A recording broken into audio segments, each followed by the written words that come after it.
presidente de Ecuador, Guillermo Lasso, será investigado en su país.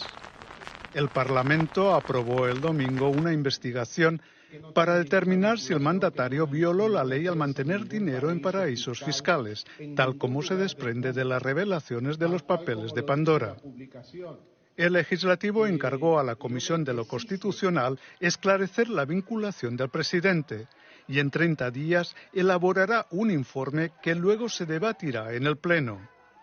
Guillermo Lasso es, junto con el presidente chileno y el de la República Dominicana, uno de los 3 presidentes latinoamericanos en activo señalados en la investigación periodística internacional que revela la ocultación de activos en paraísos fiscales. El Ecuador entero necesita oportunidades más que nunca. Queremos que cerca de 6 millones de ecuatorianos puedan conseguir un trabajo estable.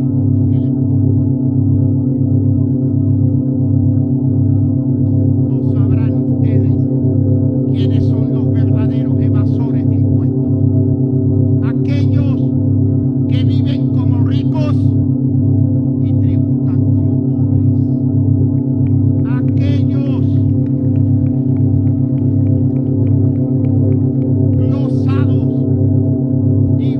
aquellos osados que pretenden escudriñar en un patrimonio honestamente bien ganado y públicamente conocido frente a una actitud de aquellos que esconden el origen de su vida, el origen de su patrimonio. La lucha contra la corrupción envuelve a varias funciones del Estado y el presidente de la República ha convocado a una consulta popular sobre paraísos fiscales en el extranjero, buscando exterminar la corrupción de los funcionarios públicos. ¿Usted cree que esta consulta es necesaria? ¿Busca combatir la corrupción sin paraísos fiscales en el extranjero? Esta es una consulta que obedece a un capricho del presidente de la República.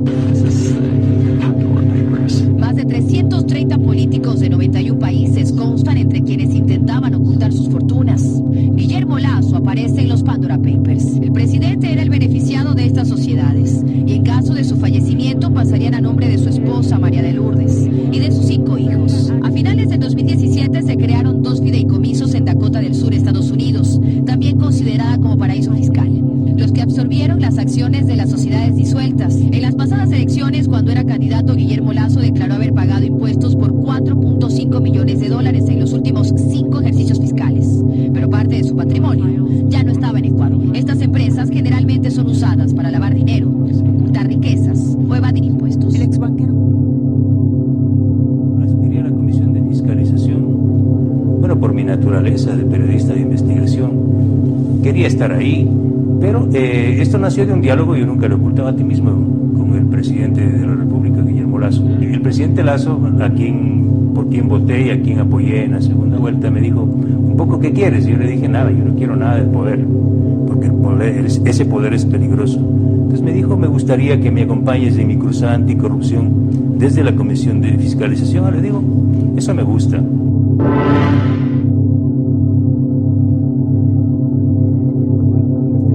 Claro, Andrés, y se lo he contado a usted en varias entrevistas. Y le he dicho, esa denuncia está en página 12, ¿y qué denuncia? en el sentido de que hay este banco Vanisi, ¿verdad? Oiga, Y que ese banco es una especie de opción para el tráfico de dineros que podrían provenir del Ecuador.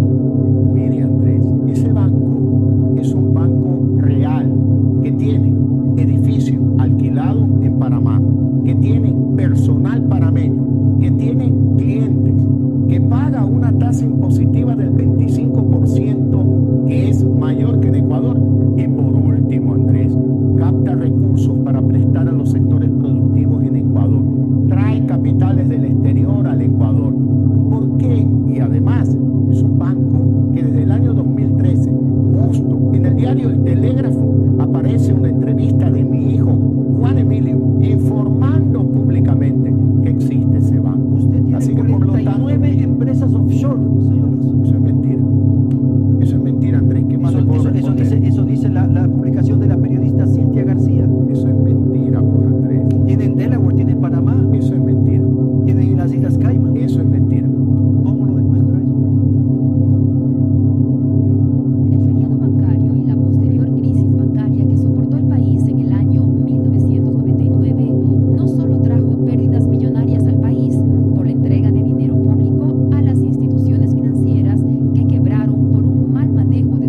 por supuesto, en nada comparable con la del chileno Piñera, ¿no? Muchísimo menor.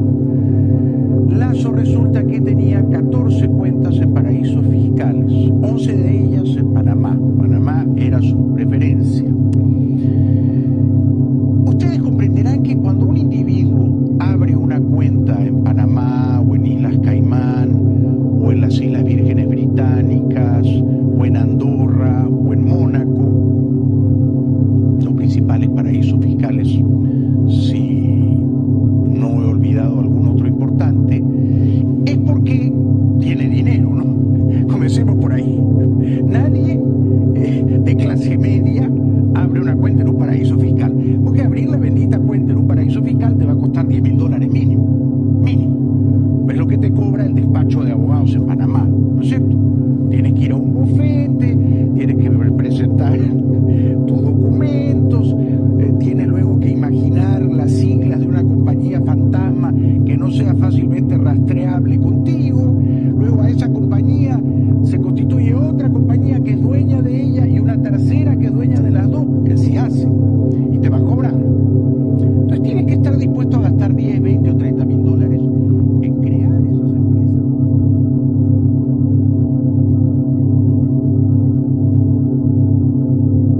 Se pudieran resolver con una simple rueda de prensa, pero usted, presidente Lasso, no ha respondido a ninguna de las preguntas fundamentales.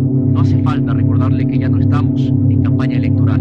Usted es el jefe de Estado, el primer mandatario, y como tal debe aclararle a sus mandantes de qué se trata este bochorno internacional. No nos vayamos por las ramas, presidente, vamos al grano. Usted dice que ha cumplido con la ley desde que empezó su aventura por la carrera a la presidencia.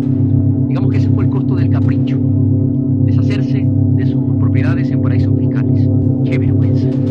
Ahora bien, usted está obligado a aclarar lo que ocurrió con esas empresas. ¿A quién se las transfirió? ¿Podría usted garantizar que los fideicomisos que subsisten en Dakota del Sur, por ejemplo, no están a nombre de algún pariente o testaferro? La ley es clara. Usted debe probar que no tiene ningún bien, derecho, activo ni interés, directa o indirectamente, en paraísos fiscales.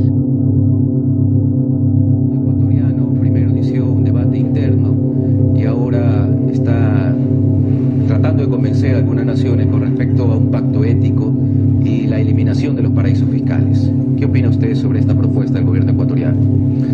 Yo creo que es muy importante que los paraísos fiscales desaparezcan, porque muchas veces los paraísos fiscales se utilizan para o actividades reñidas con la ley y con la moral, como lavado de dinero o ocultamiento de dinero que provienen del narcotráfico o del crimen organizado, o muchas veces se utilizan para evadir impuestos. Y por tanto yo sí creo que debiesen desaparecer los paraísos fiscales y que las finanzas internacionales deberán ser más transparentes, de forma tal de evitar que esos paraísos fiscales sean mal utilizados para actividades ilegales o para evasión de impuestos.